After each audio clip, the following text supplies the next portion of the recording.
breaking news.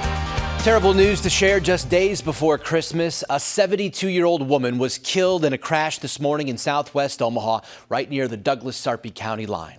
It's where we start first at 3 this afternoon. I'm Dave Zavolinsky. A Gretna Rescue ambulance was involved in this wreck with two other vehicles. It all happened just after 10 o'clock this morning at 204th and Harrison Streets. We just learned within the last 15 minutes the woman was a patient in the ambulance.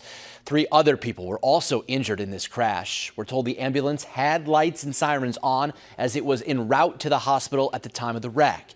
And again, we just learned within the hour that northbound 204th Street is still closed as they continue to investigate.